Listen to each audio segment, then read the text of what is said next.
Hello everyone, good evening. Am I audible? Yes, I guess so. It's the microphone that does it works. Great that you all are here. It's a Friday afternoon. It's not a very convenient time maybe, but for some people who are from outside of Eindhoven, it's okay to do so. I was invited by Milan from Eindhoven Students for Palestine to moderate this discussion.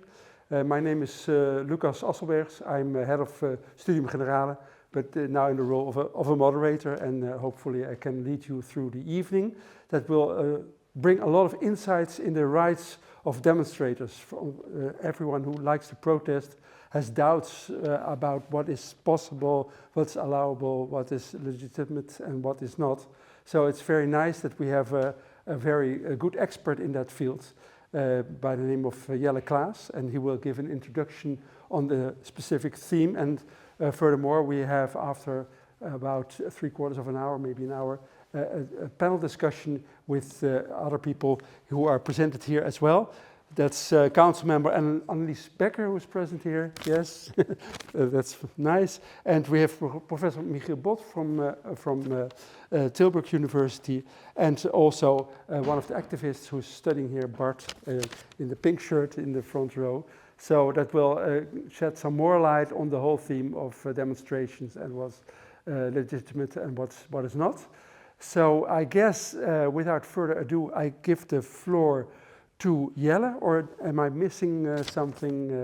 No, that's okay. Everyone is fine. And a warm round of applause for Jelle Klaas. Yes, I will see. Put this up, right? If you want to check. Yes. Thank you for having me. I love to be in Eindhoven and I have this talk with you. What I'm going to do is talk for about 45 minutes, but I have a lot of pictures. And after that, there's a lot of time to ask questions and have a debate. And we also have the panel talk. Yeah, let's see if this works. Yeah, so this is the organization I work for. So this is me, Jelle Klaas. I'm a human rights lawyer for about 20 years and I'm the director of PILP.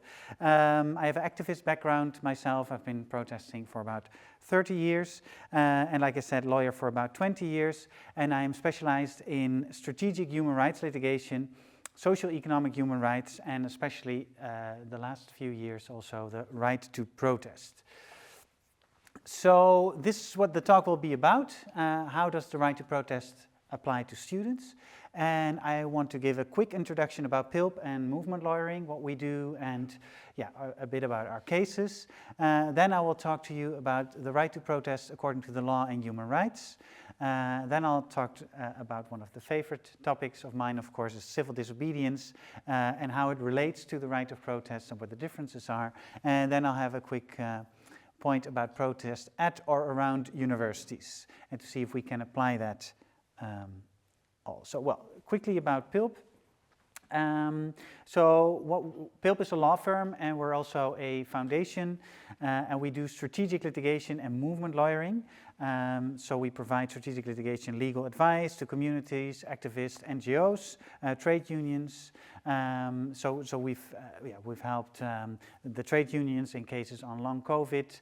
Amnesty International is one of our clients in a case that I will be talking about in a minute. We have 4 lawyers and 10 people of staff. This is some of them. Yeah, and well, we aim to be the legal allies of movements for change. And I think it's important to stress that we are lawyers, so we do just all the regular things lawyers do, and I dress the dress when I go to court.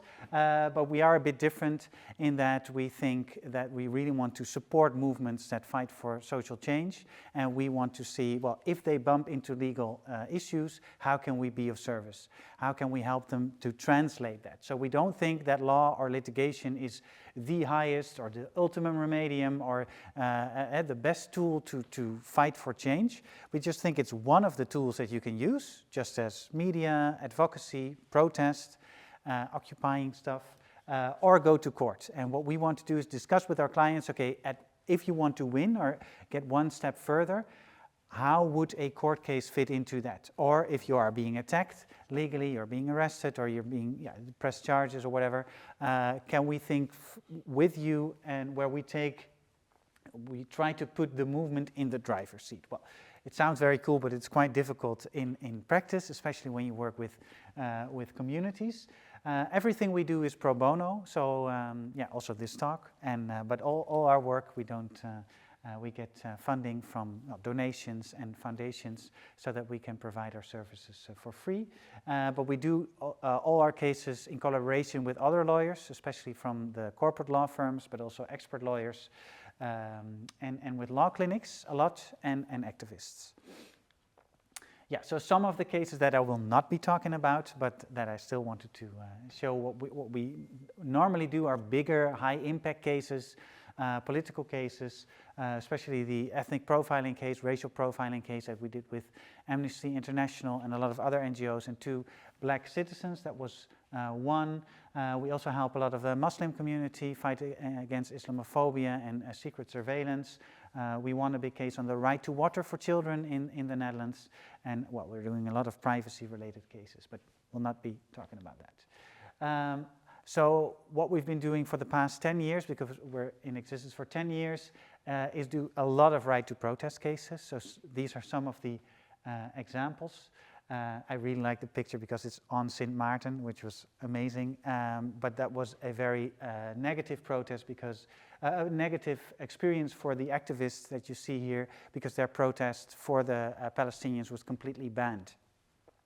But there are a lot of other cases that we've been doing, especially with students, but also with anti-racist trade unions, Roma Sinti travelers community, and the past 2-3 years a lot with the pro-Palestine and the Palestine solidarity movement. And I will get back into some examples. So let's talk about the right to protest. What is a protest? So of course you have an idea of what a protest is, but I'm looking at the definition in law. So when does the law say that you have a protest that can be protected? And I'm looking for 4 elements. Anyone can give me one element or one thing that you need to have something be called a protest? Sorry? A group? And what is a group? More than one. 2 or more? Does anyone think you need more than 2 people to have a protest, or is 2 enough? Is 2 a group?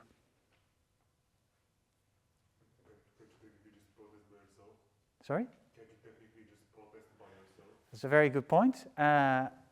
2 is enough, and no, you cannot protest by yourself. You can, but then it's not a protest in accordance with the law. I will be talking to that in a minute. I just spoke to someone from Spain, and they said in Spain you need 20 people to have it be an official protest. But in the Netherlands, if you have 2 people, that's one of the elements. I need 3 more elements. You can't say anything from Amnesty. It's, anyone else? Simply you're angry and you protest. Yeah, but so what do you mean by that? You're Yeah. not happy. Yeah, so you're not happy, you have a cause. So it's the thing that you are gathering for has to be about a topic that is protected by the freedom of speech. So if you are on the street selling Coca-Cola with 3 people and you have placards, please drink more sugar, then if you're doing that for a commercial activity, that does not count as a protest because it's a commercial activity. If you have a dance party with a lot of people, it's on the streets, it's well, very cool, but it's not a protest unless, well, it is a protest and you're dancing. So we have a cause and 2 people or more. I think you have to express what your cause is. Well, Otherwise, you could have a meeting with those people. you don't. You can also have a silent protest. So that's not. So it has to be about something. That's important. But the way that you express it, and I will be talking about that in a minute, is not part of the definition. Yeah. It has to be in a public space. Yeah.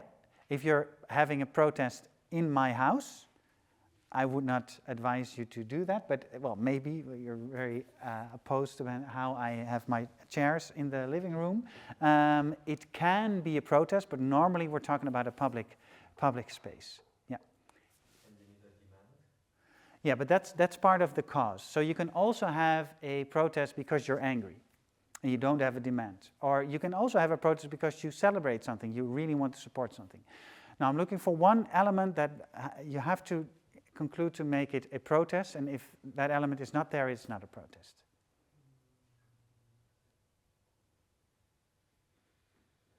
It's a highly debatable element. Do you want to? Yeah? I thought maybe against doing something against the law. Now then it's talking about civil disobedience. We will get into that. Yeah, for you? You have to verbalize that it's protest. No, not necessarily, because that's all part of the how you do it.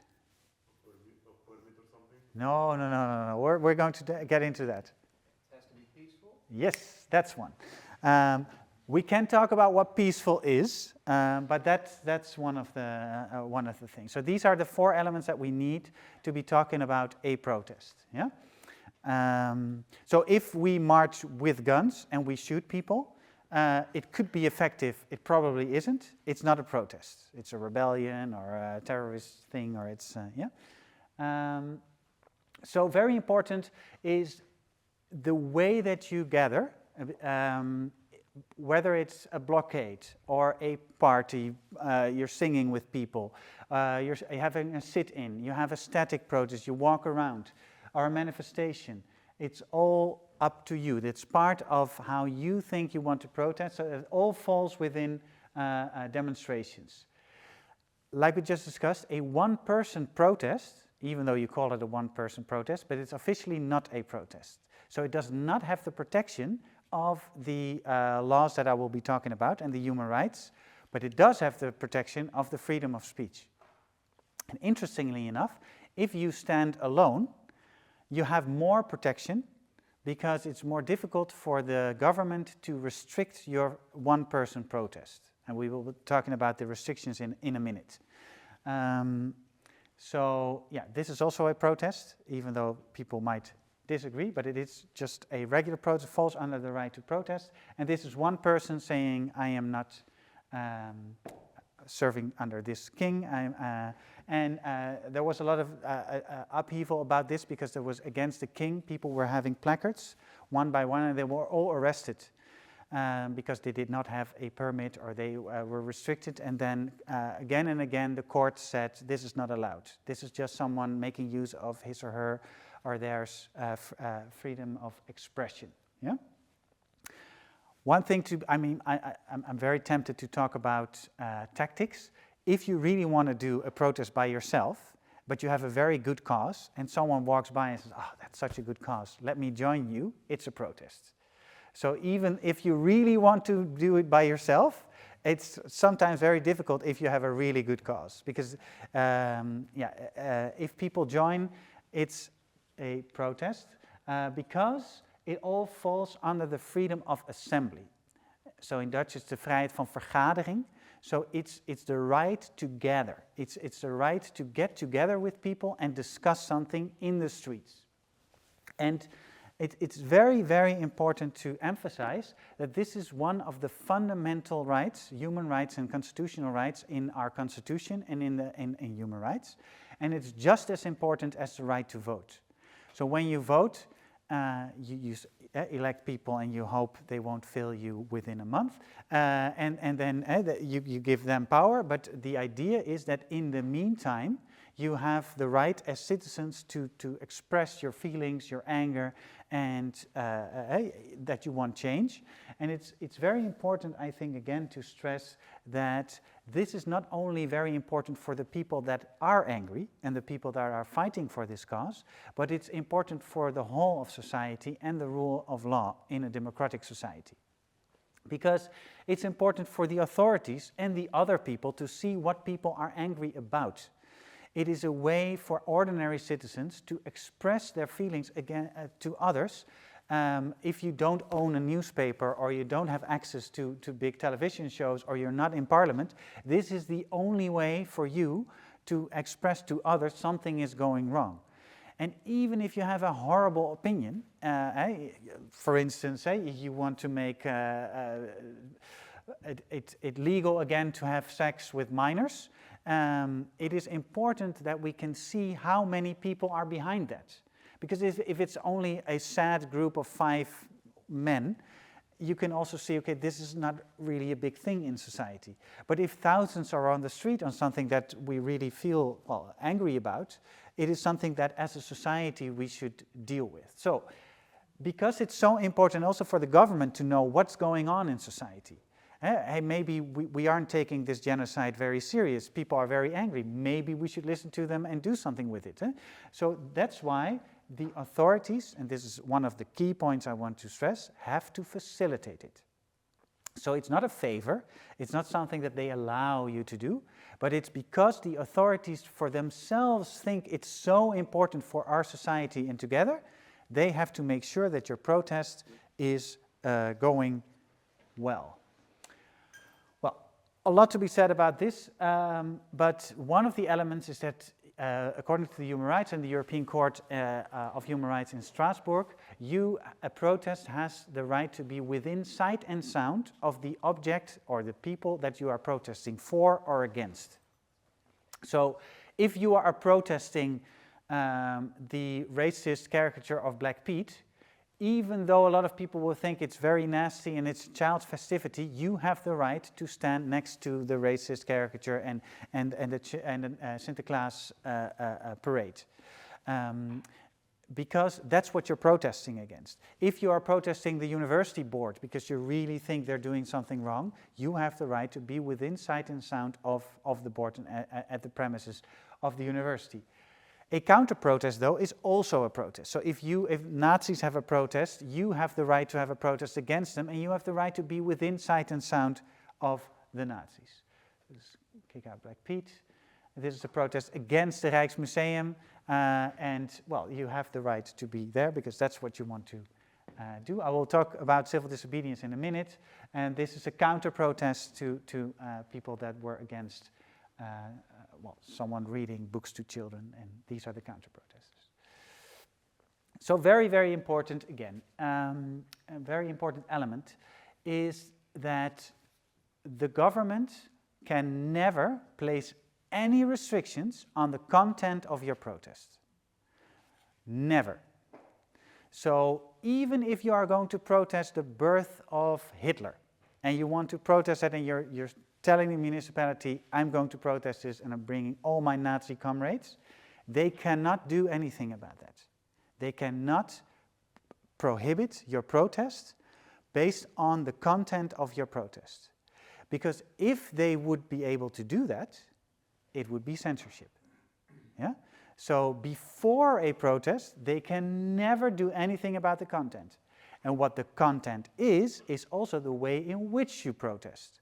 So if you want to do it singing, if you want to do it with microphones, that's all part of the way in which you voice that content. So there's a censorship ban. They can never interfere with the content of the demonstration. That's stated in the law, the Wet Openbare Manifestaties. So also very, very important, and never to forget, even opinions that many people disagree with, that are hurtful or provoke violent reactions, are protected by the right to protest. And you should argue, especially for liberals in the government, especially protests they disagree with, they should protect. But unfortunately, we see it more and more often that they are saying, I don't like these protesters, I don't like their content, so that's why I want to restrict them. But you are not allowed to commit crimes.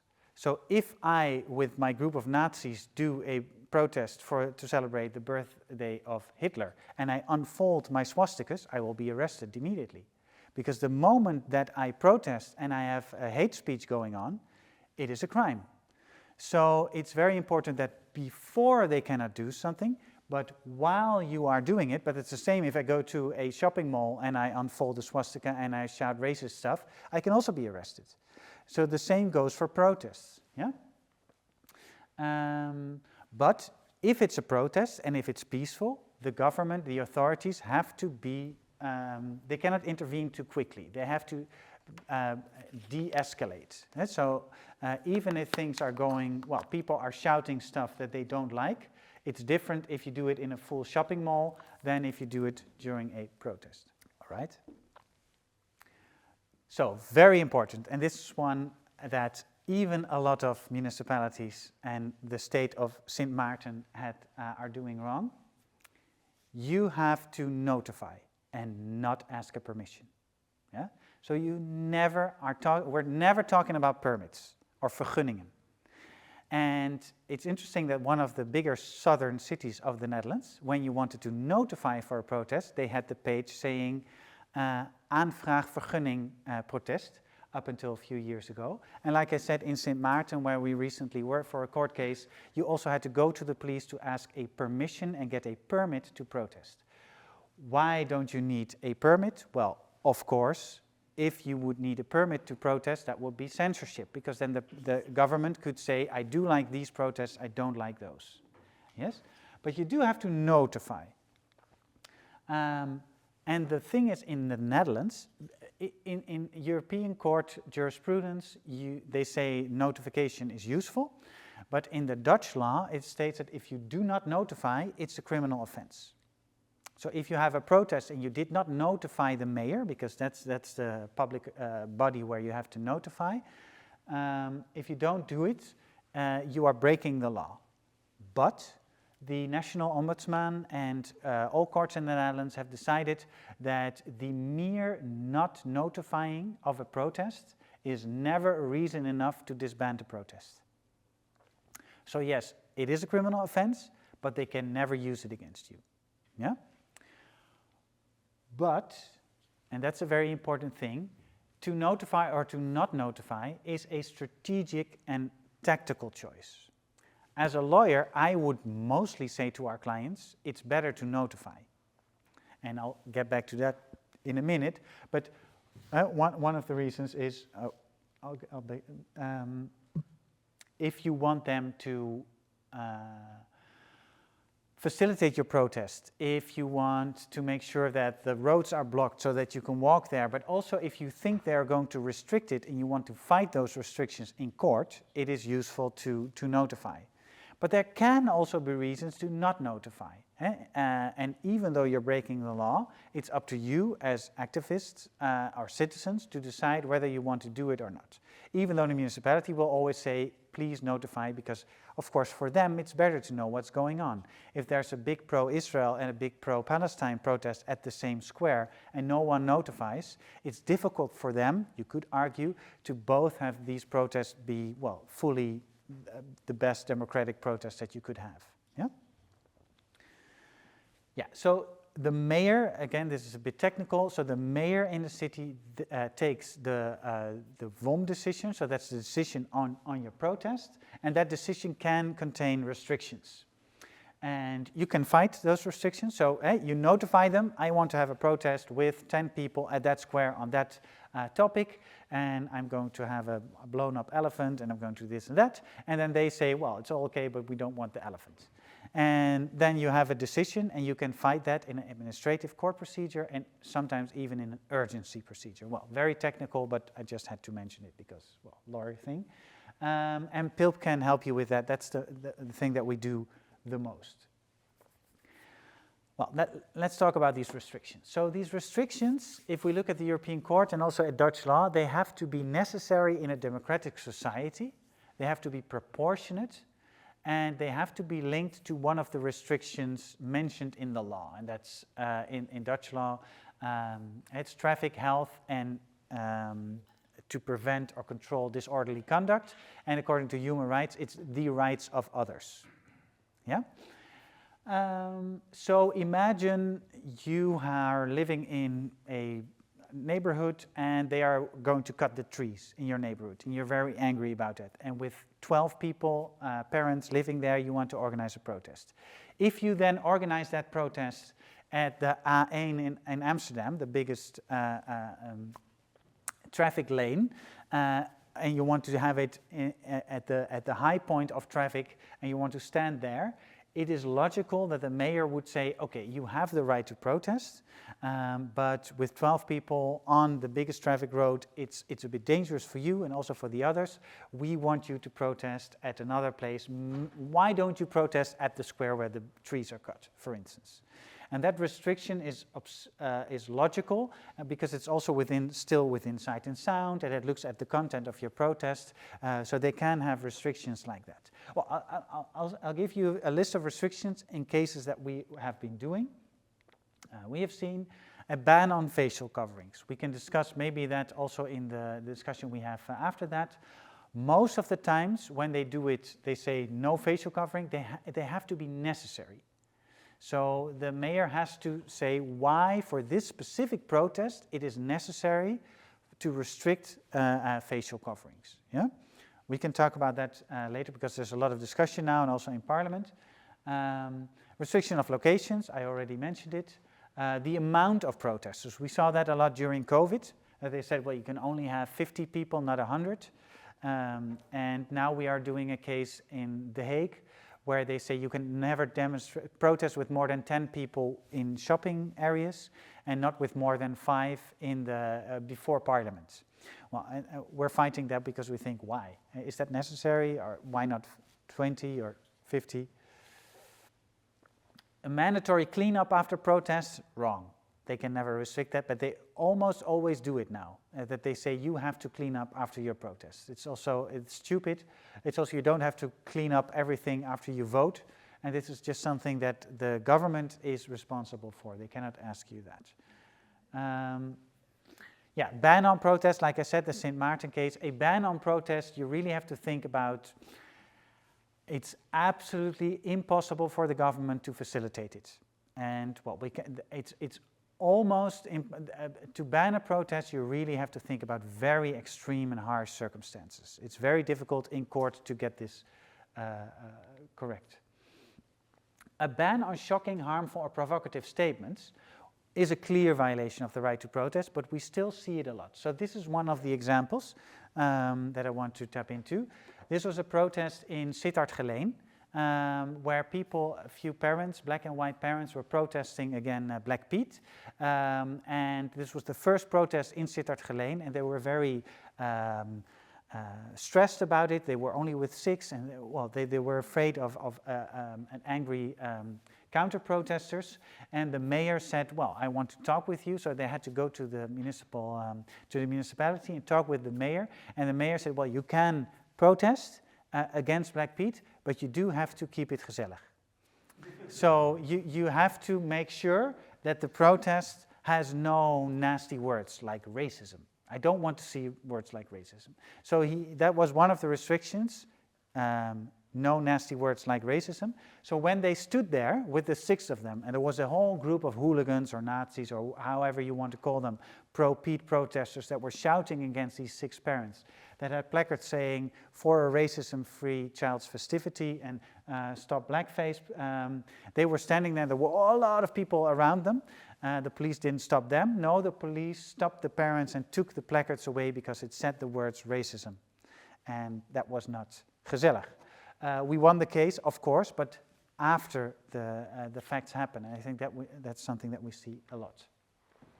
Sound volume, stupid restriction, always fight it. You almost always win it, except, well, let's not go into detail. So very quickly, the mayor deals with protest before it takes place, and the police deals with criminal behavior during the protest, and the mayor, public attorney, and the police, the driehoek, they deal with public disorders before and during protest. I'll just leave that here for one moment while I drink water.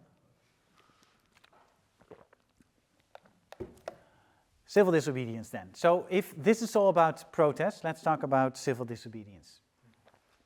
So there are a lot of definitions. This is just one that I use, but I think you could look at it a lot of different ways. So it is a protest where the law is deliberately broken. So if I have a protest, almost any protest that is not static, so we walk around, we will always break laws. We will cross the red traffic lights. We will do something against the law. But that's not the goal of the protest. The goal of the protest is to have a peaceful protest, and the breaking of small laws is just part of it. But what we see with a lot of these examples, for instance, is that people are deliberately breaking the law to also make a point. it is still covered by the right to protest. So if it still fits the 4 criteria that I said, 2 or more people in a public space, it's peaceful, and it's about something like no new oil or against racial segregation or for the women's right to vote, it's still a protest. So it fully gets covered by the constitutional and human rights to protest, even if you are breaking the law. Yeah? And there was a discussion in Parliament about that, where even some parliamentarians didn't understand it. But laws are broken, so you can be prosecuted for that. So these 2 things are existing next to each other, and that makes it a more difficult topic. So if I blockade, for instance, the A10, the big road around Amsterdam, because I know that my brother-in-law has this stag party and I want to stop it because I hate stag parties or whatever. Or I just want to do something negative, I want to harm someone. And I'm standing in the street just to, or I don't want others to make use of their right to protest, because for whatever reason. If I blockade the street because I want to sell Coca-Cola, if I do that, or I blockade the street because I think climate justice is very important and they aren't listening and we're all going to die if they don't listen, for instance, there's a difference there. Because the first example, people are just violating laws, and the second example, people are violating the same laws, but they're also making use of their fundamental right to protest. So that means that the authorities have to de-escalate. If I'm just standing there because I have a house party or for whatever reason, or I'm standing there as in the full making use of my human rights, it means something for how heavy and how soon the police has to intervene. Or do they have to intervene at all? It's something that you can discuss as authorities.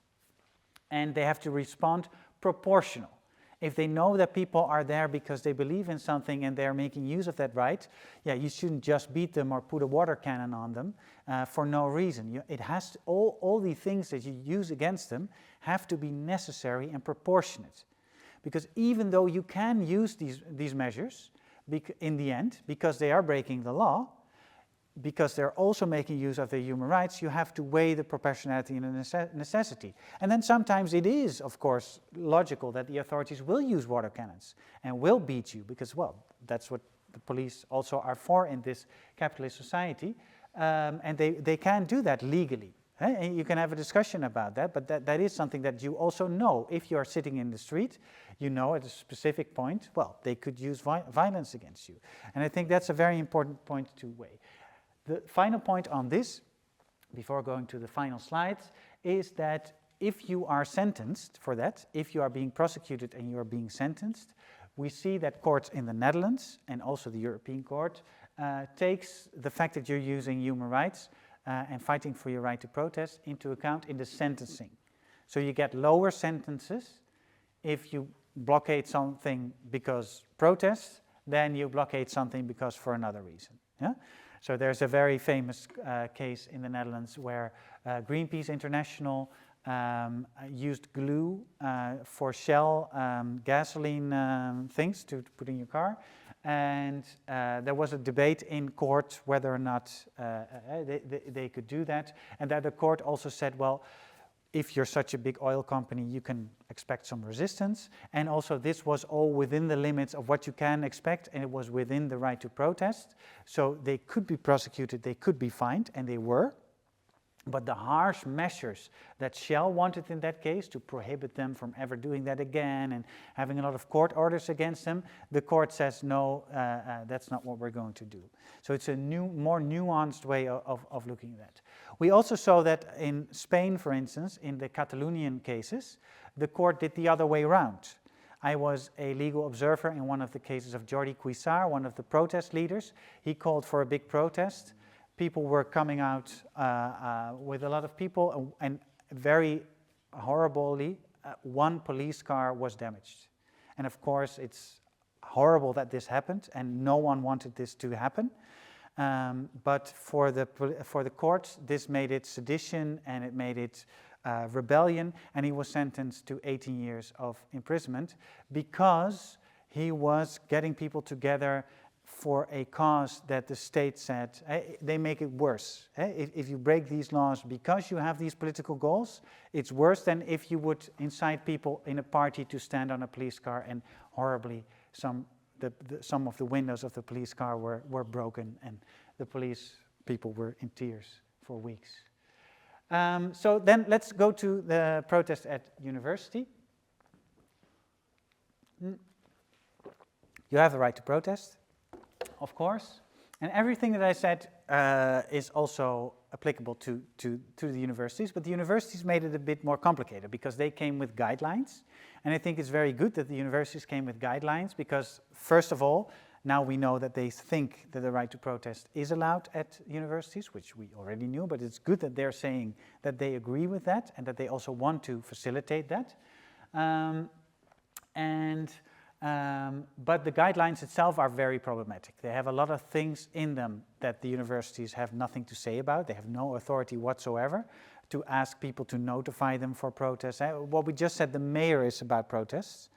The police deal with criminal conduct. So yeah, the universities can say a lot about it, but and put it in guidelines, but they cannot legally do that.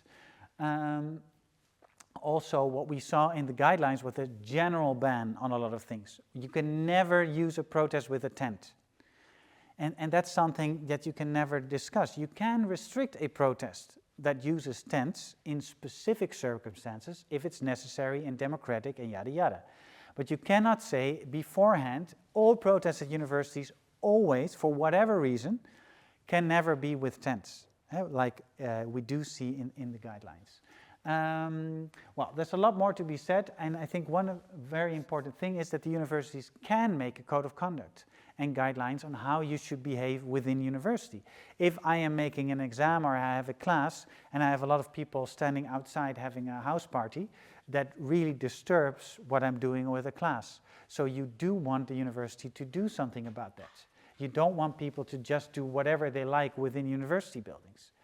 But again, with civil disobedience, if people are doing that and are shouting because they are voicing their concerns, we still have both of these things. The university has the code of conduct and the guidelines. You cannot shout within your premises, yada yada, but they are also still making use of the right to protest. And that means that universities have to also be proportionate, de-escalate, and well, you could argue that before they bring the police, they should look at different ways of solutions. You could also argue that protest and civil disobedience, if it is done by the students and the workers of the university itself, is part of the academic democratic processes. Just like strikes within a factory building have specific rules, if you are as students, you don't have the power that the board of a university has, and if there's a conflict about something in your university, yeah, you could argue that there should be some leeway. It's different within a university maybe than within a hospital, for instance. Well, some further reading. We have a few guidelines and memos on our website. So this is the consequences of participating in protests for people with residence permits, of students and staff. So if you're, what can happen to you? And this is our legal analysis of the demonstration, of the guidelines that I was just talking about. And we will have a third one coming out, hopefully in the next few weeks, on safety measures. We've seen a lot of universities say we want to do checks of passes, we want to film everyone going in, and well, we think there are some issues with that, privacy, GDPR related. So we already have it in Dutch, but we're taking a bit long to translate because cases, but this will also be on our website. Any questions?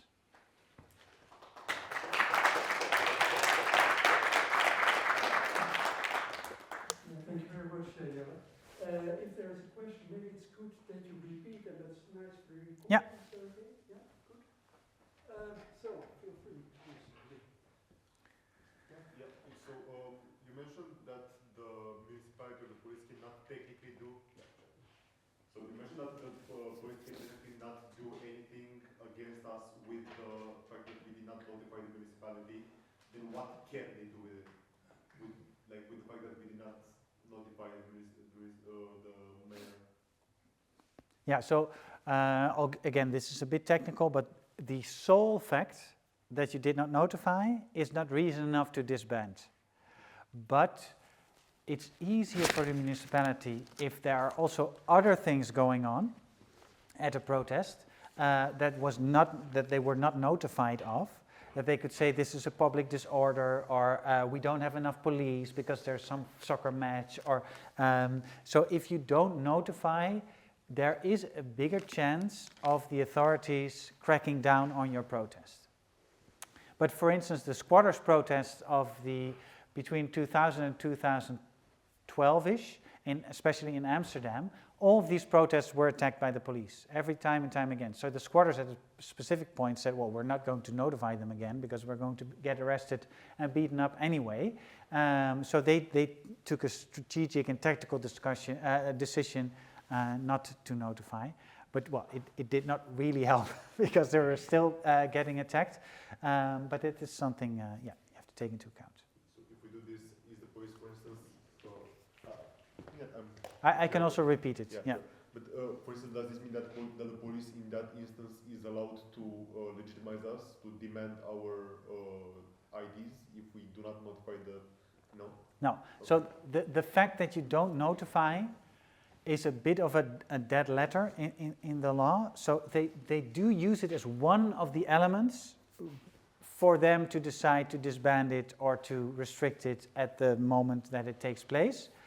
So it can be one of the things, but if they expect a public disorder or they expect violence, that could be a reason if they suspect a specific person to ask for ID. Yeah. So sorry for being a bit nuanced, but it is the not notifying can be used against you, but there have to be other elements at stake for them really to be able to use it. The only fact that you did not notify does not make your protest illegal, for instance, like we see a lot of police say. Yeah? Other questions? Yeah, here in front, maybe. Yeah, so what is the peaceful right to protest? So one of those core principles of the game. And how is it now? How is it defined, more or less? Yeah? Yeah. So there's a case against the Netherlands that was where a big verdict in the Laurijsen case of the European Court of last year, where the Netherlands was, the European Court said the Netherlands violated the right to protest because there was a protest where violence took place. So people were rioting, there were things thrown, it was about eviction of a squad.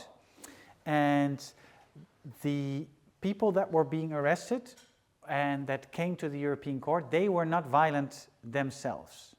So the European Court again explained that the fact that some other people are violent in a protest does not make that protest per se violent. And also the European Court said it is important to note who started the violence. Did the police start or did the protesters start it? That can be an element to take into account whether we're talking about a peaceful or a violent protest. Yeah? If we look at more case law and European law, to really talk about a violent protest, the organizers have to have the intent for it to be violent. So if you really think we're going to bring Molotov cocktails, we're going to burn stuff, or we really want to incite people to burn something down, then it is a violent protest, and then it does not get all the protection anymore that I mentioned. But this is indeed one of the very delicate, complicated things to discuss, I guess. Yeah, because when we're talking about objects, within capitalism, sometimes putting paste on a wall or paint is seen as violence, because it's very harmful for that property to get paint over it. And we now also see that in Parliament that they are saying if you blockade a road, that is violent in itself. Or because the police, like they said in Spain, it was a violent protest because the police had no other option than to beat protesters. Yeah. So it was Jordi Cuissart's reason, except for the very sad story about the car, the fact that the policeman. So you can have a very big debate about this. Yeah. Okay. I saw a question there, and then to you, and then to you. Yes. Here we go. This really ties into the last question as well. What I wanted to ask is about how property is protected under the law, and even when it's not intentional that the law is broken this way, where somebody really wants to destroy something, it really feels sometimes that property is more protected than humans in some instances. So what does the law say regarding if somebody does destroy some property, how is this to be punished, and what are the laws regarding that?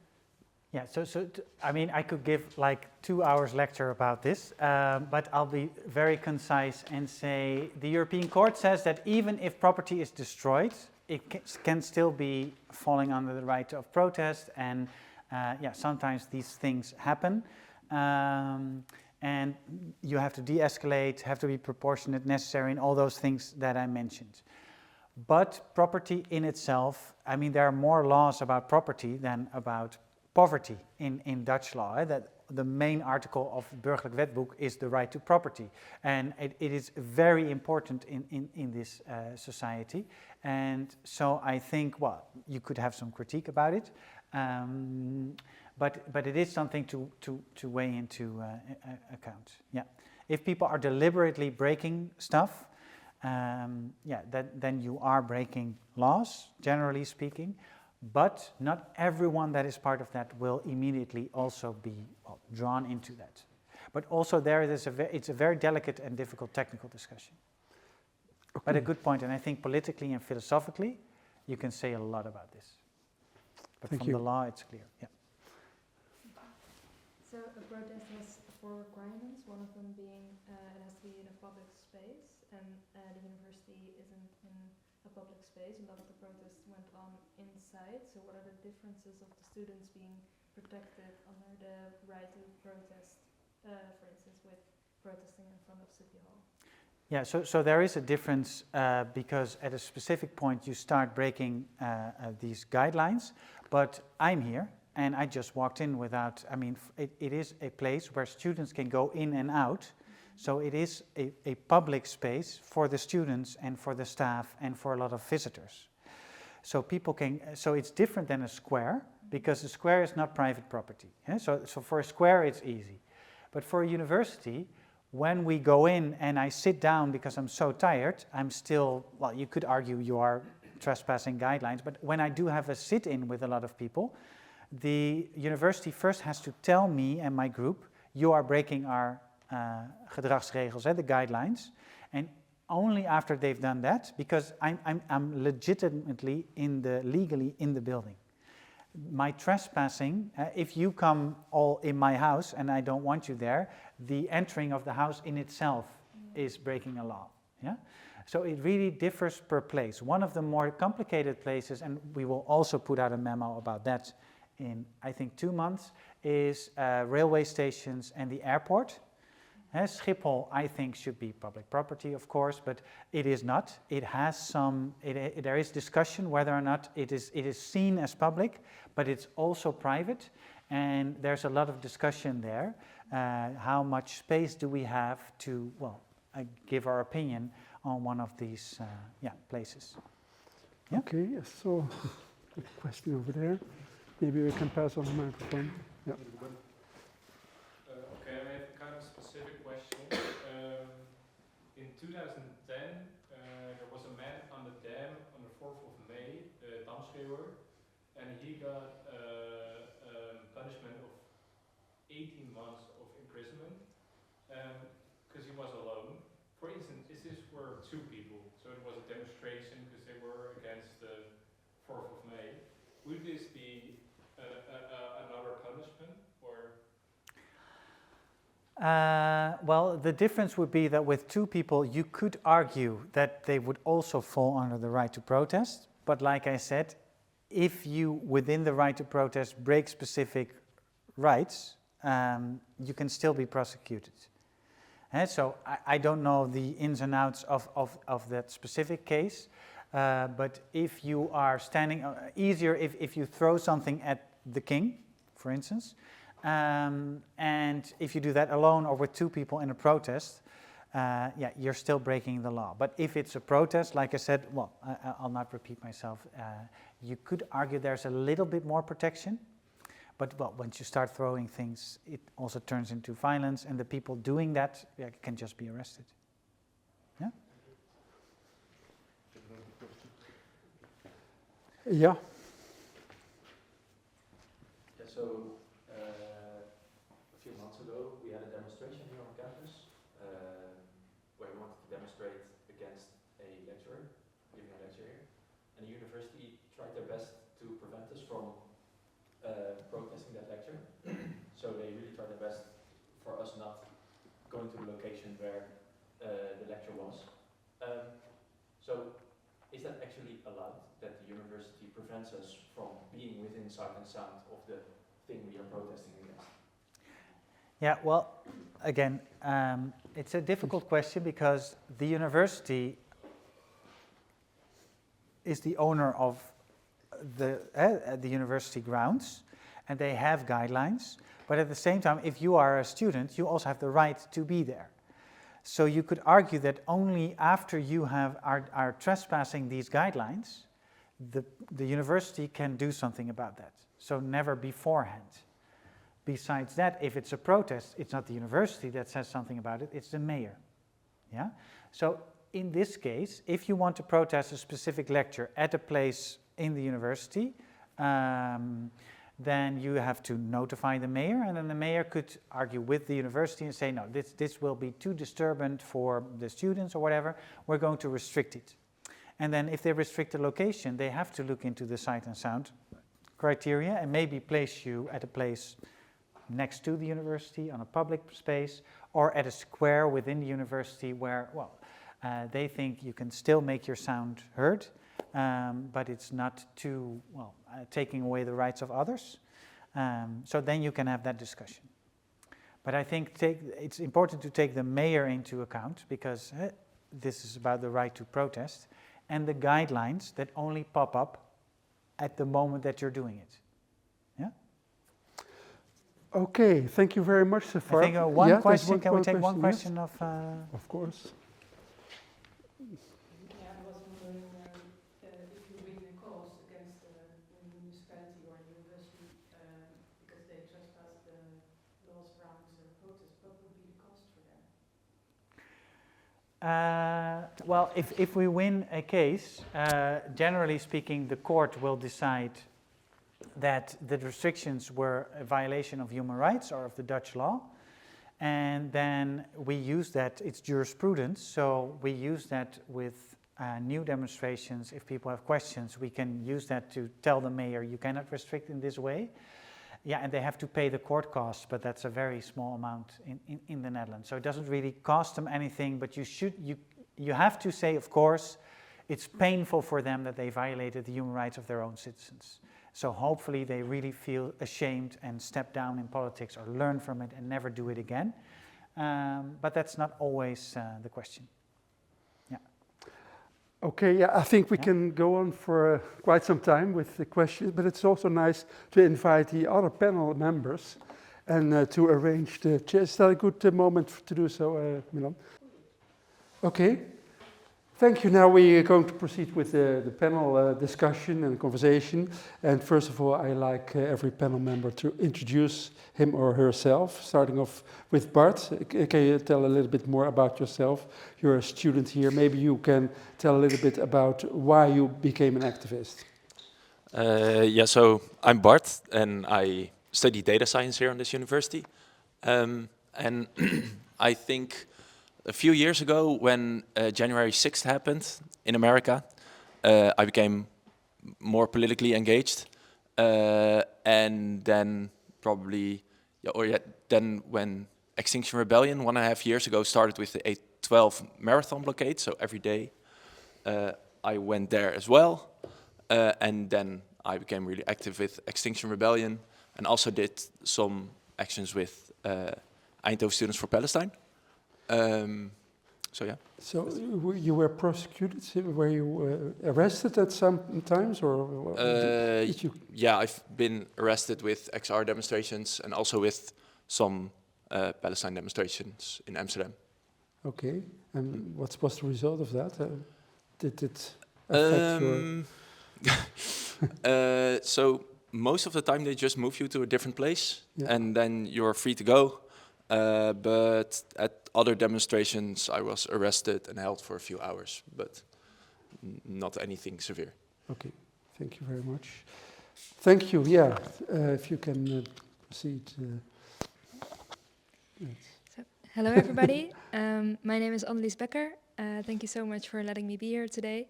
I'm a local politician, so I'm in the city council for D66, so D66. So it's a social and liberal party with main topics like education, climate, and equality.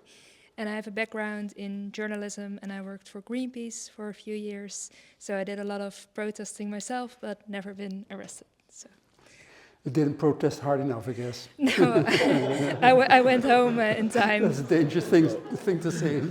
Okay, that's just some ammunition for further discussion. Okay, good. Yeah, we skip Jelle, we heard him. Okay, we go to Michiel Bot. Yep. Yeah, thanks for the invitation. It was funny that Milan, is Milan here, by the way? Or yeah, oh, you're, sorry. Yeah, you actually invited me as an activist, and I was flattered because I'm actually primarily see myself as an academic. But it is true that in the past couple of years, I spent a lot of time on activism.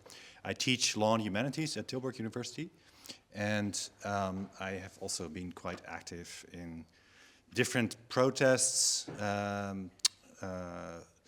mainly related to refugee rights, but more recently, almost exclusively, protests against the genocide and for the rights of Palestinians. And I have never been arrested, but I have also been relocated, administratively relocated, which is actually when they tell you you are arrested, but you're not actually arrested. They just put you in a bus and then move you to the middle of nowhere somewhere. That happened to me a couple of times. And last week we protested on our campus at Tilburg University. Our rector had tried to get rid of the encampment last May to protest against collaboration of our university with Israeli institutions. To get rid of the encampment, the rector instituted an advisory committee. The advisory committee took a very long time for a very thorough investigation into our collaborations, came with a very thorough report in the beginning of December. And a couple of weeks ago, the rector just said we're just going to completely ignore it. So people are incredibly angry at Tilburg University right now. And we had our first protest a couple of days later. That was last week, Thursday. And that protest turned into an occupation, I guess, after they told us that we had to leave the building because we wanted to deliver a letter to the rector. And because, yeah, there's nothing to say for him. He doesn't want to face the faculty and students who are so angry. He called the police on us, and then they sent 20 cops, which was kind of comical because some of these cops were students, and then they taught the cops how to arrest us. But they also told us that we were arrested, but we weren't actually arrested. They just actually escorted us out of the building and then let us go. So. Okay. Yeah. Yeah. You can keep it. It's open to the audience to raise questions or issues, and then maybe some of the panel members can answer them. Or maybe you have a specific question to one of the panel members. Now you know their backgrounds. Anyone in the audience?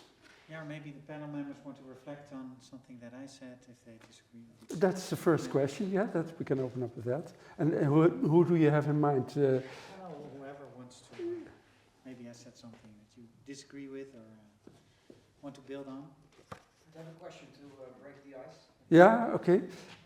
What's the procedure? Do we need to? Can we? If you repeat, I can repeat the question maybe. Yeah. Or maybe we can. It's fine like this. So you argued that a protest like blocking a road, as long as it's peaceful, should be facilitated somehow. Well, not really, I think. On the other hand, I think the point of civil disobedience is to step your toe across the line of the law somehow to get your point across and to get arrested for it.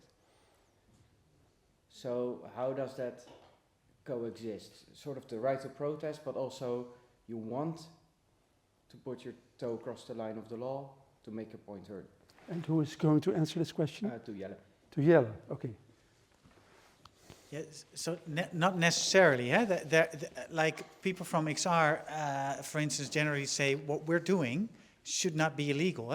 What is illegal is that people are still not changing the climate policies, and we're doing this in the general interest of everyone. So we're abiding a higher law, and there are also people that are civil disobedient by, if you are black, you're riding a white bus, for instance. Yeah, do you want to get arrested? No, but you know that you could be arrested for it, and with that you make a point. So it's not per se that every group wants to get arrested. Some of them do want to, but not per se. They want to make their sound heard. They want to make their point. And for that, they are prepared to take it one step ahead. And a lot of these protests, civil disobedience is about the topic, like going to a place where you are not allowed in. But some of them are, occupying something because you want to make a point there. And that's all, and they don't have to facilitate that, but they do have to, when they do something against it, it has to be necessary, proportionate, and de-escalate. Yeah? Yep. You like to add to this question or to this answer? Or do you have a question? I actually had another question. Another question, okay. I don't know if you guys want to respond, or a question about civil disobedience, but this is a question I have for you, Jelle, because you mentioned at the beginning that law is just one of several tactics you can use as an activist. We've seen in November that there was going to be a big student protest in Utrecht, and then the mayor of Utrecht somehow convinced the unions to call off the protests themselves, rather than issuing a legal ban on the protest. So they kind of outsourced the decision to ban the protest to the unions. And then everybody kept using this rhetoric of a de facto protest ban. So there's the de jure protest ban, is the real protest ban, but now we invented a new legal figure, or pseudo-legal figure of the de facto protest ban. And I found it very concerning, because I see this as part of a development in which authorities do not take law seriously anymore. So my question is kind of philosophical and political about civil disobedience is kind of about violating the law, transgressing the law, supposedly, Martin Luther King would say, in the name of respect for the legal order as a whole, or the constitutional order, for justice.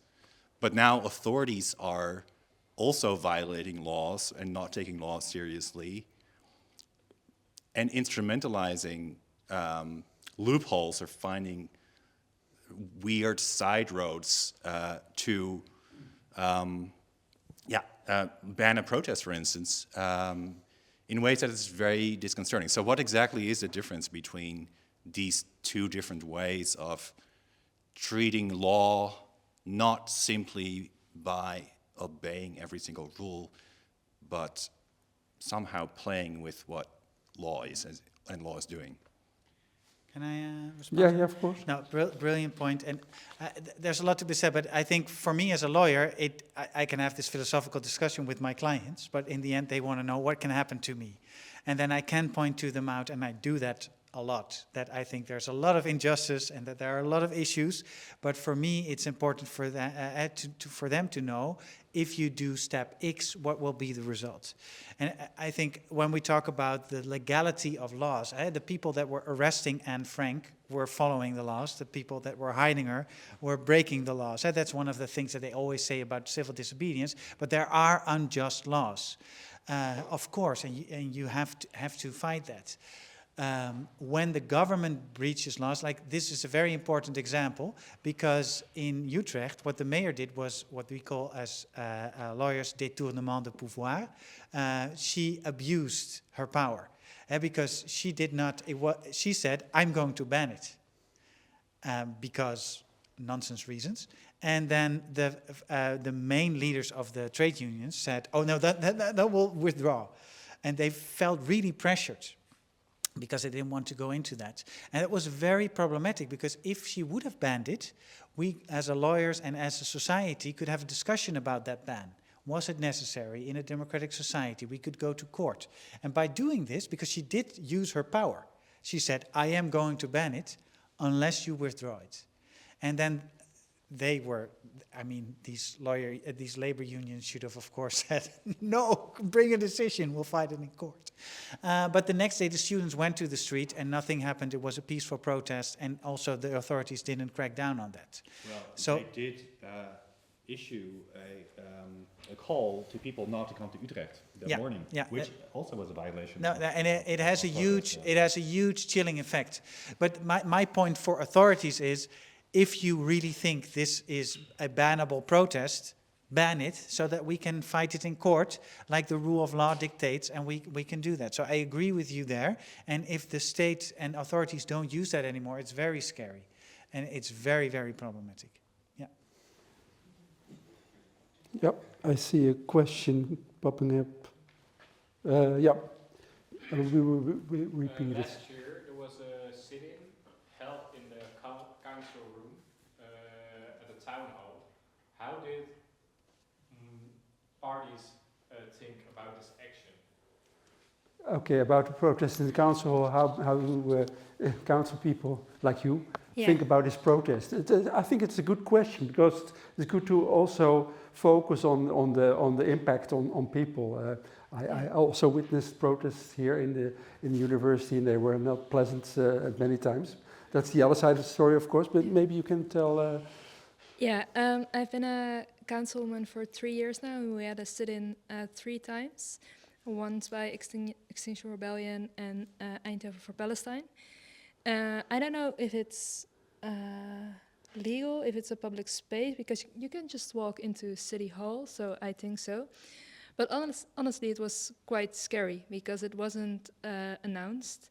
So we were in the middle of a democratic process, in the middle of a town hall meeting. And you don't know if you're the one being protested against, if it's going to be a peaceful protest or not.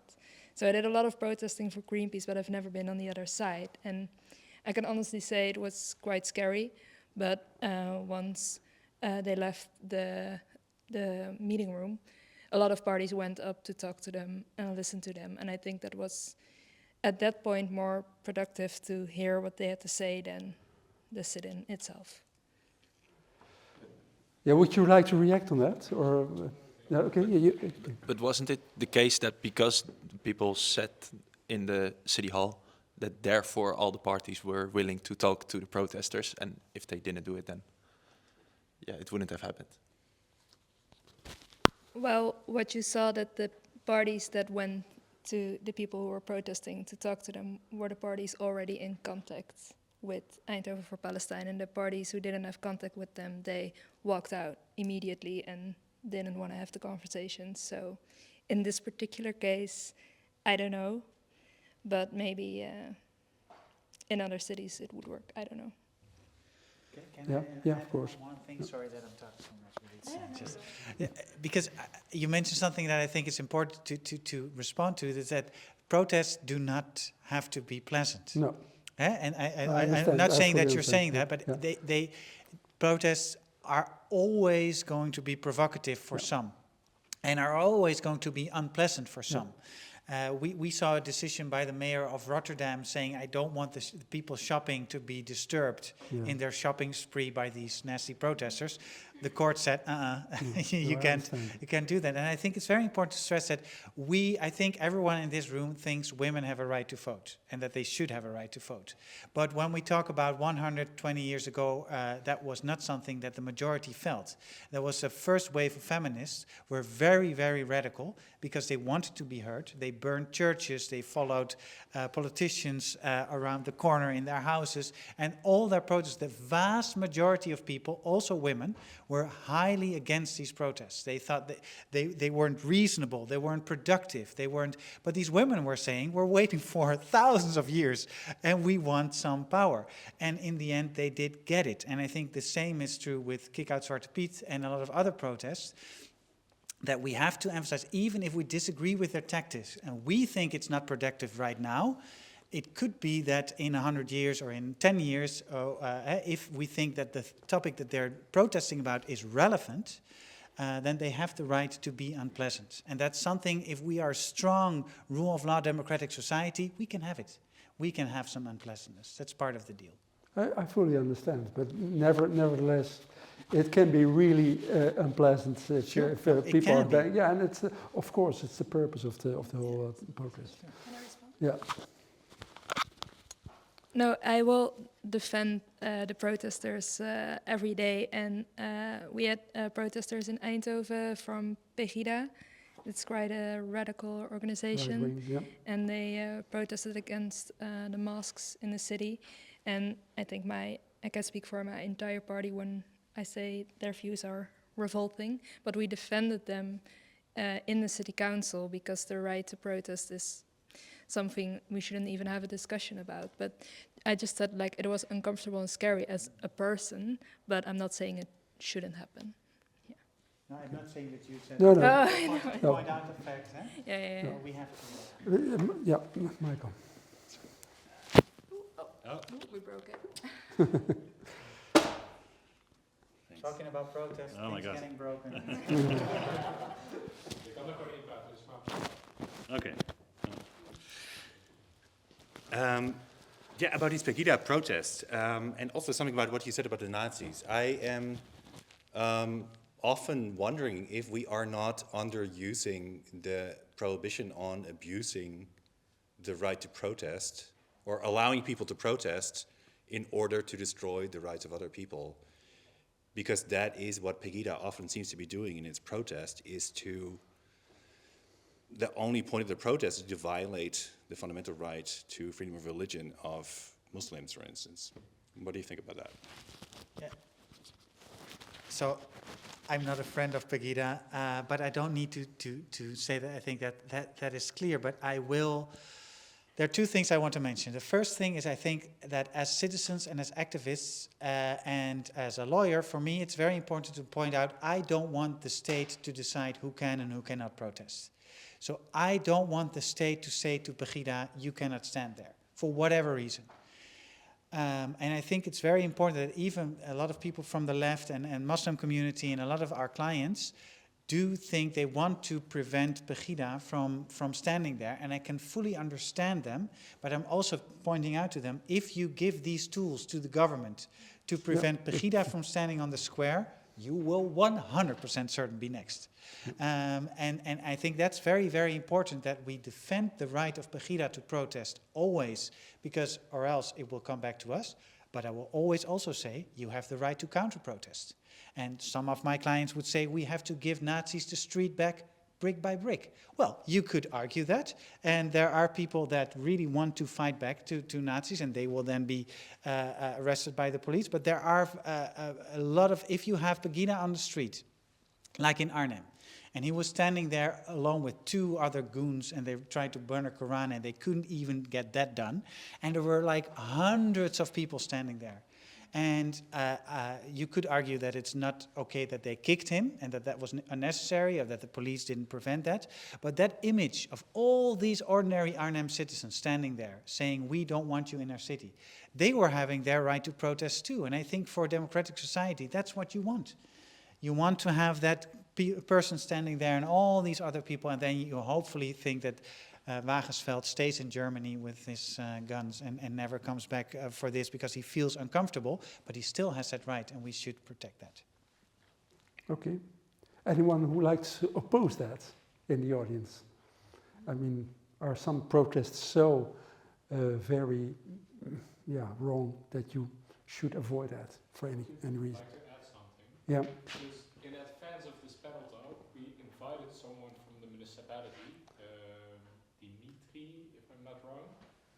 So someone from the municipality, I don't know his name exactly. But we asked him to participate in the Panetalk. And he said to us, if we get some kind of question, we always think in ourselves, would we do the same for Pegida? What in my, I would say that they place Pegida in a sort of special position, like if we do it for Pegida, we should do it for everyone else. Isn't that a bit weird to make that position for Pegida? I'm not voicing my opinion. What do you think? Okay. Sorry. Yeah, maybe you can summarize the question. It's very much about if Pegida should be the final example. Well, if it's allowed to Pegida, that would be an example for every other protest. Ooh. Interesting question. I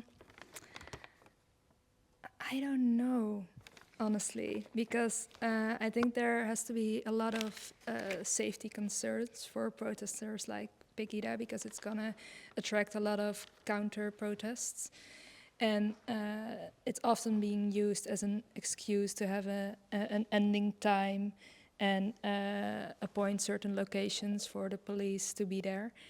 And I think a lot of peaceful protests don't have to have the same restrictions as Pegida, but I don't really understand your question, because Did they say they only wanted to have a debate in this room?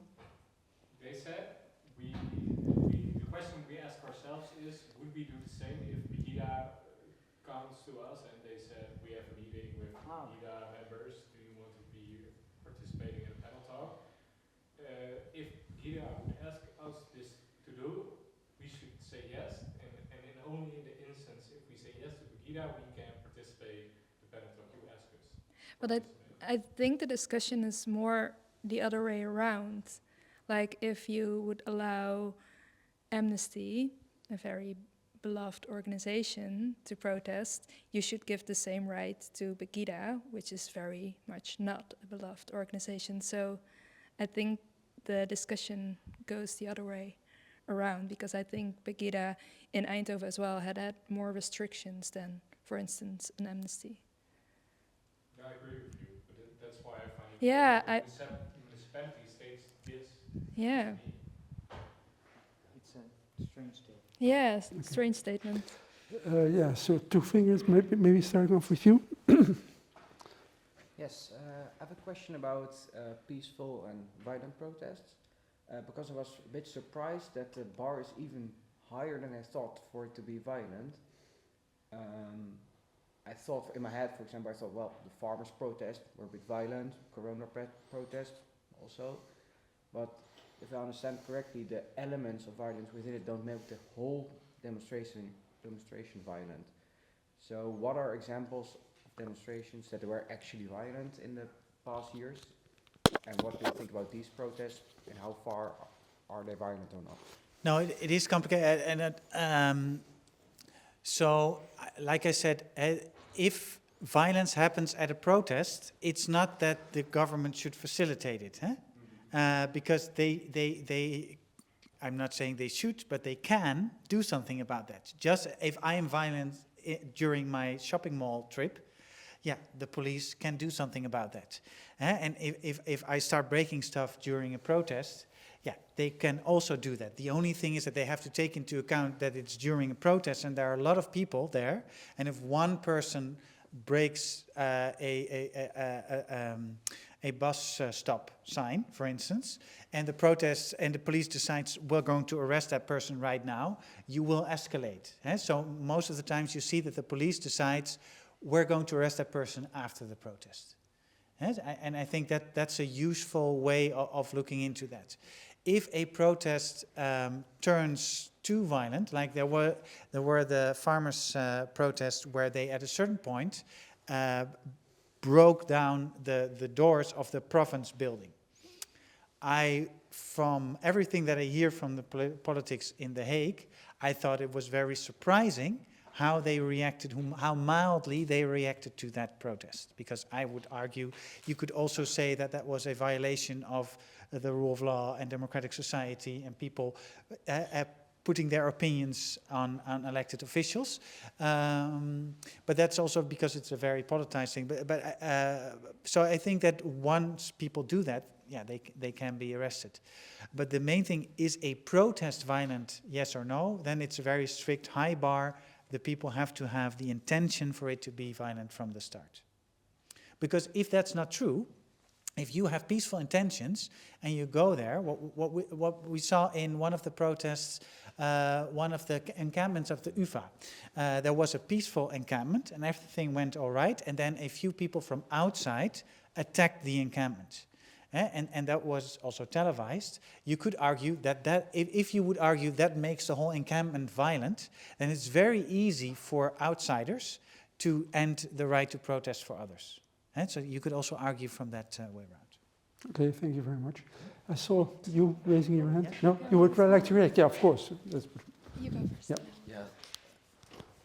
Yeah, I was the demonstration you mentioned in Amsterdam at the encampment. I was there as well, and it's often really hard as protesters that if, let's say, there's one small instance of violence, then the whole demonstration will be labeled as violent. Yeah.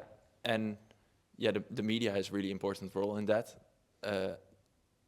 Yeah, I've been with a lot of demonstrations, and yeah, they kind of sensationalize everything that happens, while most of the time a lot of demonstrations are peaceful, and maybe there are like 2 or 3 people who are violent, but the vast majority is never violent during demonstrations. And that's often, yeah, it's hard to get a good view on what happened during a protest when you only see it in the media. Okay. Yeah, I understand. As well? Yeah, of course. Sorry. Yeah, I have a question responding to your answer about the duration of protest, because I was in the province building when the farmers were there and I had to sleep under a desk all night long because we couldn't go outside because I'm from the party who said we had to get rid of half the livestock in the Netherlands, and the farmers weren't so happy about that. And but on the other hand, when I was protesting with Greenpeace in Amsterdam, they said if you go now, you won't get arrested. So I always went because I wanted to go into politics.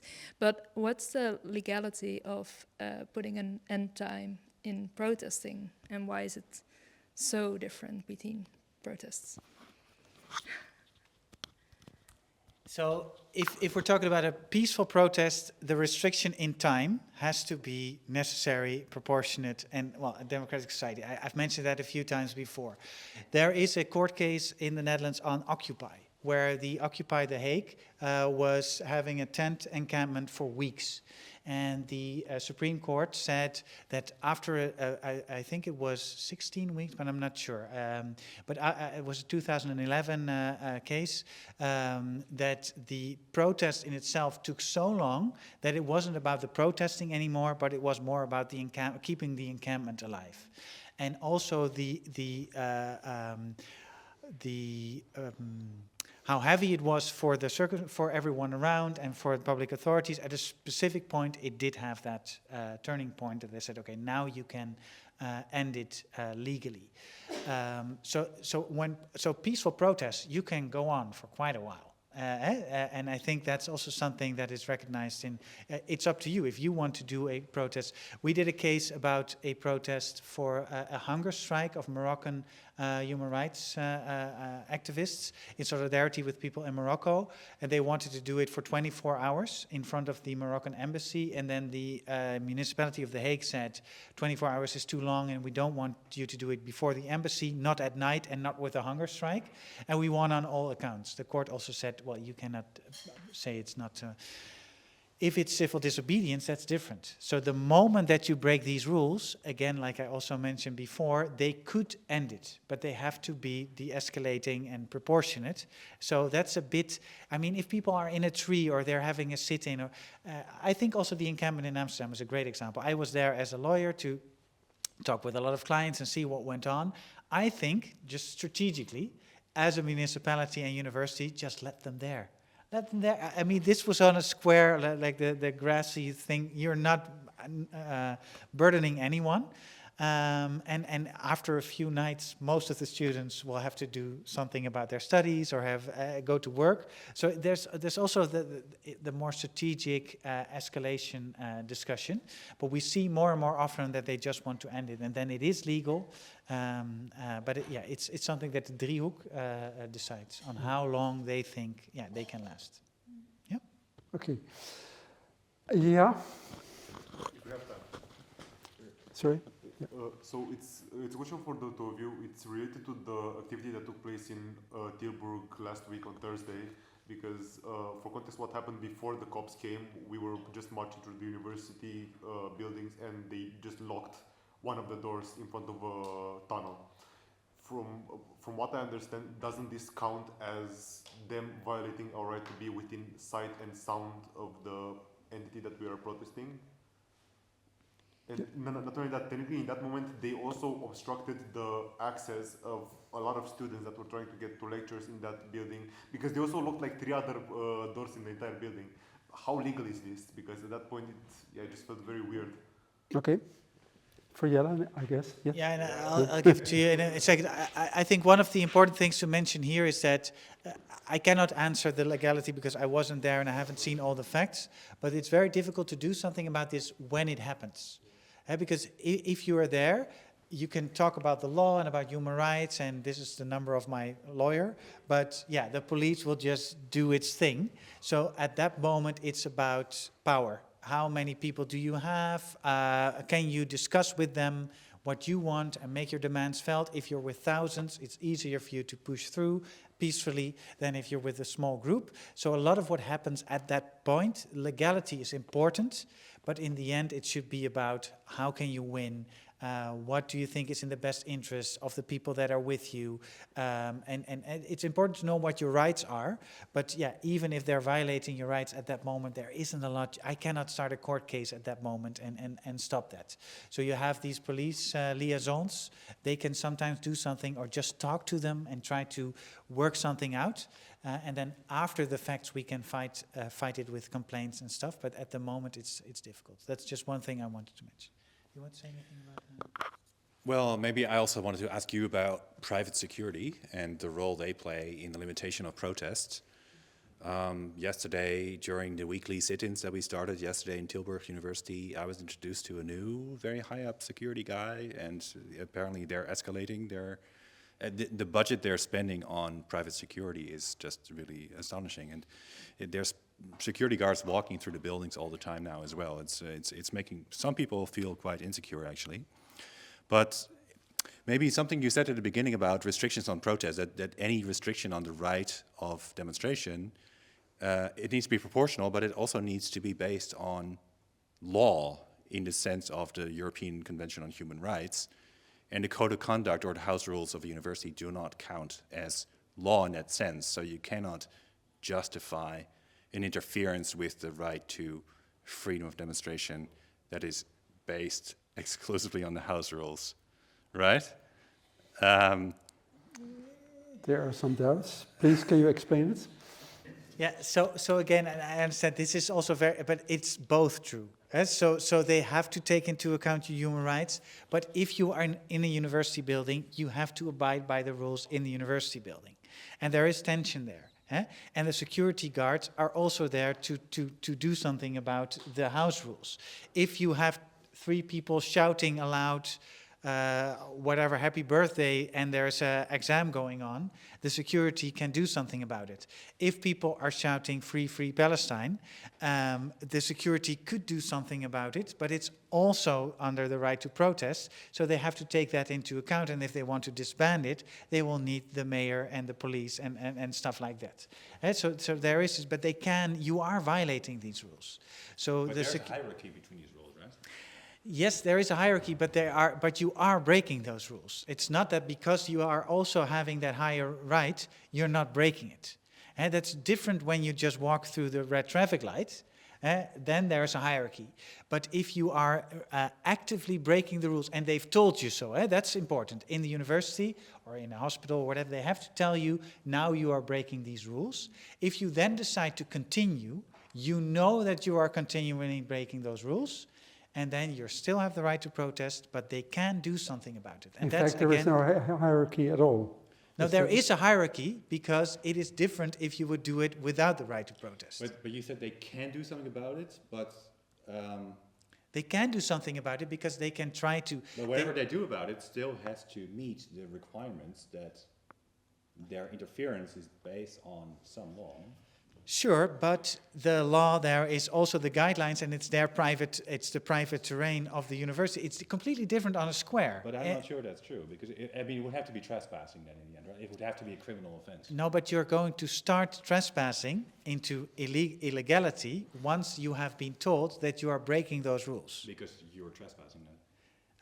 Well, because you're breaking specific guidelines. So if they say, you cannot be here anymore, we want you to go, the security of the university staff has the right to tell specific groups at a specific point, for some specific reasons, you cannot be here anymore. Like at 8 o'clock or something after 8, they can tell us to go.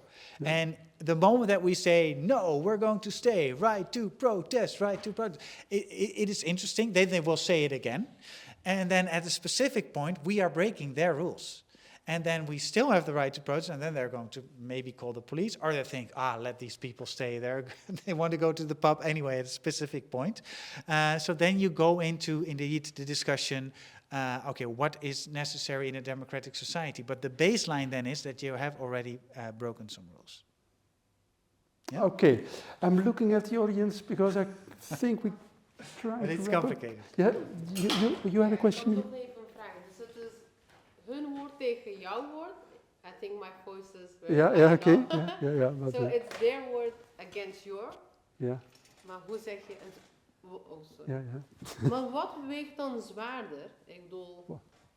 No, it's not your word against them, because I think the moment we decide to stay here after 8 o'clock, and they tell us we have to go, we all know that by that point we are breaking the rules. And even if we think those rules are unjust, the university should be open 24/7, for instance, we really think that, and that's our right, they have the authority by the board of the university to tell people it's closing time, you have to go. Yeah. So when we are here just hanging around, it's easy. There's no discussion. They can send us away. And if we don't want to go away, they can call the police and they can bring us away. Yeah? So I think if it's not the right to protest, there's no discussion, right? But if it's a right to protest, if we're staying here after 8 o'clock and we say this is a protest, it is more, they still have the right to tell us that we have to go, and hopefully we will go. They still have the right to call the police. But because it's also a protest, and we are using our human rights at that moment, it's more difficult for the police to arrest us, to do something, because they have to take into account proportionality and that it's necessary. But the necessity of taking us away is easier because we have already broken a law. Yeah? And in a square, that's just, it's very high threshold. So it's all those things taken into... Sorry? So it's not fair. Well, they will do it anyways, you know? Yeah, but you could, if they do it, it shouldn't be as easy for them to take us away after 8 o'clock if it's a protest than if we're just hanging around drinking Coca-Cola. I think that's the point. Do you want to add on this from Amnesty's perspective? No? No? Do you agree with what I'm saying? Yeah, I agree. Yeah, but it is complicated, right? Yeah. But I'm still not sure I entirely agree. No, that's, I love it. I love it. Because it would seem to me that in that case, the law that is justifying the interference with your freedom of protest is a criminal offense of lokaal vredebreuk, for instance, rather than the house rules. But so, I mean, what I'm getting at is what can universities regulate in their house rules when it conflicts with fundamental rights to freedom of protest or freedom of expression?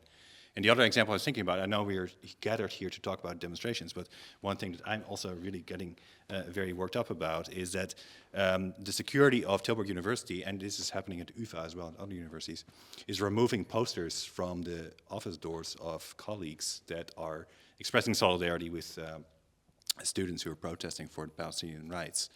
And then they say, so all these universities in the past year have changed their house rules and their codes of conduct. And now there is a rule in the house rules somewhere that you cannot put up posters with political messages. But that doesn't quite constitute a criminal offense like lokaal vredebreuk. So does that then justify an interference in the freedom of expression of a university worker? There's a question, but just let me very quickly, because if you break a rule, that is a disorderly conduct. Yeah, so you already give the authorities one of the reasons from the VOM, from the law, to do something. And it still has to be necessary, it still has to be proportionate, and they have to look at, is this the only thing, are there any lighter, less heavy means of doing it? But the moment that you are breaking the law, that can be in itself one of the legal grounds from the law to do something about it. Sure, but the house rules are not law. That's kind of what I'm trying to argue. No, but there's no discussion that you are in a place where you're not allowed to be there at that moment. Itself will always constitute. They decide who is allowed within it. If you are, they have to tell you, and then it's lokaal vredebreuk, and that's an overtreding. But with the posters? The poster is completely different. And that's something that, well, I'm talking a bit too much, but I think the freedom of expression is an easier defendable human right, less nuanced. And I would argue that it's very difficult for a university to tell, we don't want this poster and this poster is allowed. That sounds like censorship. Yeah, so if they say we don't want any posters, they have to have a good reason, and you have to have a discussion within university politics. Why can't we have any posters? But when they say you can have a poster for Ukraine, but you cannot have a poster for Palestine, I would say that's you cannot defend that. Never. I think you're giving a lot of power to the university to decide how people should behave on the university campuses. Yeah, but I think staff and students have a lot of democratic academic rights to fight that. That's the thing about the democratic academic discussion, that you can discuss these house rules. And well, let's go over to it's a great. There's a question. Yeah, but I think first man. Sorry. Yeah. I come to you later on. Yes, it's my wire is not that long, but we can try it at least.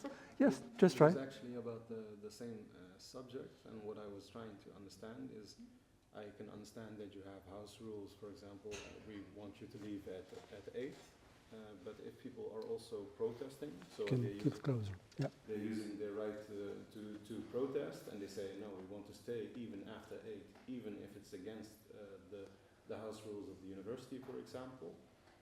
What I thought was the case, or what I understood, is that then, because it's a protest, it's upon the mayor to make a decision, like, okay, it's violation in a house rule, maybe there's something else, additional reasons, but the mayor eventually makes the decision, okay, I will disband this protest because I think it's not reasonable, for example, to be there at 8, or can say, I will still allow it because I think it is reasonable to do it, or it is within the laws or the restrictions with the municipality. So then it becomes not so much a thing of the security, although I understand that they can contact the police and explain to them, okay, this is what we find, but the final decision should be then upon the mayor and on same restrictions that you usually have in the protest. That's exactly right. But the moment that you decide to stay, it is a civil disobedient process because you're breaking the rules of the university, and the university will say it's in our interest that these people are removed. So then the mayor has to decide and has to take that into account, and everything you said is correct. So that's how it works, yeah, or how it should work. So it's because it's a private property, right? So it means that they are allowed to do whatever they want on the. Sorry, I'm sorry to take away your shine. Yeah. So it's because it's a private property, right? Because it's their private property, they are free to do whatever they want on their property. And I mean, not whatever, but they are free to remove people from their property. And that's why it would be different from a town square, which would be a proper public space, right? Exactly, yeah. Maybe the last question, I guess, yes? Yeah. Okay, the floor is yours. Or the second. Second, okay, yeah. Okay, so it's again in the same subject of house rules and code of conduct. Sometimes these rules can go against the right to protest or other human rights rules. What I would like to listen to, maybe if there is still some time, is Bit's experience with the security enforcing these rules, these house of conduct rules, and acting by themselves, and then maybe from Jelle the legality of that.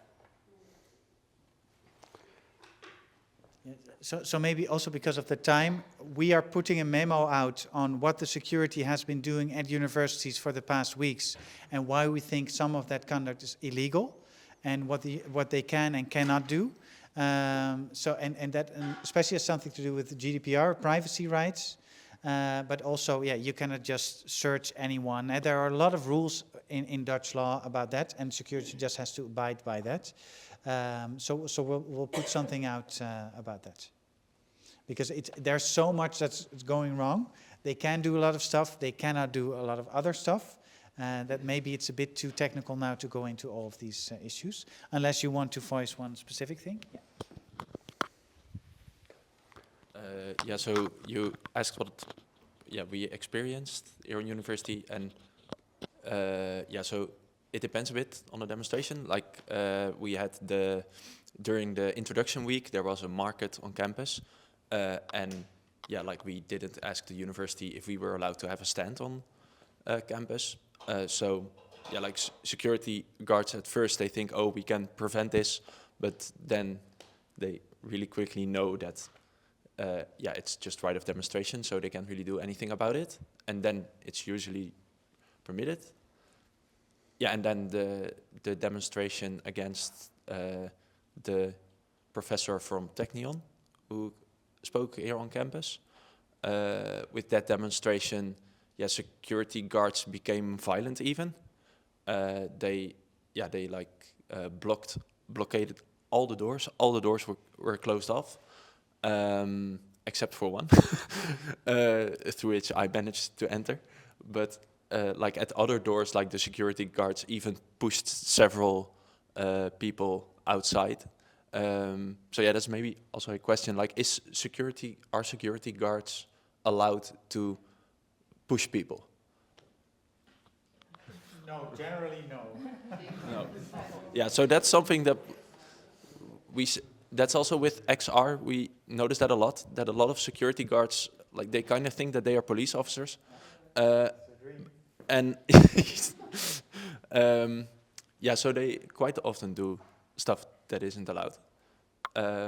And it also with the police, it's more and more often that police officer ask ID for certain demonstrators. For example, with one demonstration, I was projecting an animation on a building, and there's nothing in Dutch law that says that you can't do that on a big building. Well, right? Or yes. Okay, but Erasmus Bridge. Yeah, but they were prosecuted for like the message that they projected on the building. But it's freedom of speech, isn't it? That's against. I think they were prosecuted for hate speech Yeah. or something like that. Okay. But That's yeah, also then an the police, interesting topic, then by the the way, police comes to you and they ask you for your ID card, and you ask, oh, on what ground? And then they say, I think it's Article 8 of the police law, and that's just, yeah, we can ask your ID if we need it for to do our police task. And then they don't give a reason why they need it at that moment. So yeah, you see the police kind of investigating with different tactics on how they can discourage activists to continue, protesting. Okay, thank you. Yeah, I think I'm going to round it off. It has been a very interesting discussion. Thank you for your expertise, Jelle, and thank you, Michiel, and thank you all for participating in this conversation. It's good to hear many aspects of the law and many unknown aspects, both for the university, both for the people who are activists. And I think it's a lot of themes and a lot of interesting thoughts that we can elaborate on. So I would really like to thank you for coming to this discussion, and hope we will have other dialogues about how to get the good cause, get in line for the good cause, and to see how we can make it a better world. Maybe that's a good round off of this. I would like to encourage everyone to join protests, because we are stronger together. So yeah. And if you have any creative ideas, if you just want to do something, like ask around for people, send maybe ES4P a message on Instagram, and there are a lot of activists who have more knowledge and who can get you in contact with different people who can help you out. And also don't forget that with a lot of different movements, there's also a lot going on behind the scenes. Like for example with XR, when they block a road on the A12, there are also like probably 40 or more people like behind the scenes doing a lot of stuff to make sure that everything goes well during the demonstration. So if like going onto the streets is not necessarily your thing, there's also a lot to do behind the scenes that's also really helpful for the movement. Okay, thank you.